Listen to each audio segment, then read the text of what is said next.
రావడం జరిగింది. కారణం ఏంటంటే ఇదే మాది కూడా ఇదే జిల్లా అని చెప్పుకునేటువంటి ముఖ్యమంత్రి ఈ ప్రాంతం వాడే. ఇక్కడ అమ్మ కాస్త ఒక 5 నిమిషాల తల్లులు ఇక్కడ వికారాబాద్ నుండి మీ అందరి అభిమానంతో గెలిపించినటువంటి ఈరోజు శాసనసభ్యులుగా ఉన్నటువంటి స్పీకర్ గారు, అంటే రాష్ట్రాన్ని శాసించేటువంటి, రాష్ట్ర రూపురేఖలను మార్చేటువంటి, రాష్ట్ర భవిష్యత్తును మార్చగలిగినటువంటి శక్తి ఉన్నటువంటి ఇద్దరు ముఖ్యులకు ప్రాతినిధ్యం వహిస్తున్నటువంటి ఈ ప్రాంతంలో అపురూపమైనటువంటి అభివృద్ధి జరిగింది అనేటువంటి భావనతో నేను ఇక్కడికి రావడం జరిగింది. కానీ ఈయనకి వచ్చిన తర్వాత నేను గమనించినటువంటి నిర్వాకాన్ని చూస్తా ఉంటే వికారాబాద్ చరిత్రకు మసిబూసి పవిత్రమైనటువంటి ఈ వికారాబాద్ గడ్డకు అపవిత్రం చేస్తున్నటువంటి దుర్మార్గులు ఈ ఇద్దరు నాయకులు అనేటువంటి విషయాన్ని ఈ సందర్భంగా మీ అందరికి కూడా మనవి చేస్తా ఉన్నాం.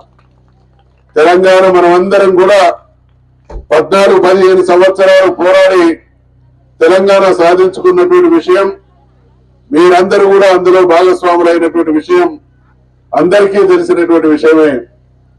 అటువంటి ఈ ప్రాంతంలో తెలంగాణ పోరాటంలో ప్రమేయం లేనటువంటి వాళ్ళు, అవసరమైతే తెలంగాణకు ద్రోహం చేయడంలో ముందున్నటువంటి వాళ్ళు అధికారాన్ని కైవసం చేసుకొని ఏ రకమైనటువంటి ఇబ్బందులకు ప్రజల్ని గురి చేస్తా ఉన్నారో మీరందరూ కూడా గమనిస్తా ఉన్నారు.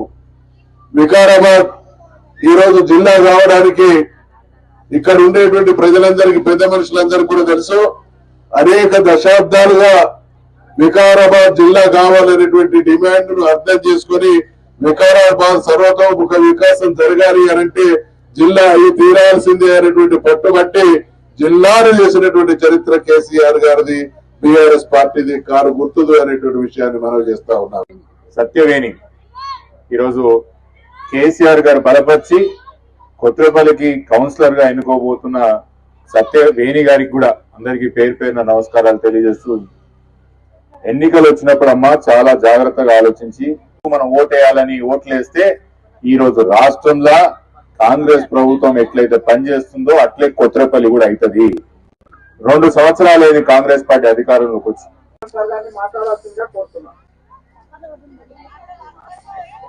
అందరికీ నమస్కారం. మార్చడంలో తరదైనటువంటి పాత్ర పోషించినటువంటి ప్రవళిక గారు ఈ రోజు బీఆర్ఎస్ పార్టీ అభ్యర్థిగా పోటీ చేస్తున్నటువంటి సత్యవేణి గారిని, మన అభ్యర్థి సత్యవేణి గారు, మిగిలిన అందరికీ కూడా నమస్కారం. నేను ఎక్కువ మాట్లాడగా పెద్దలు మాట్లాడతాను కాబట్టి మీకు ప్రవళిక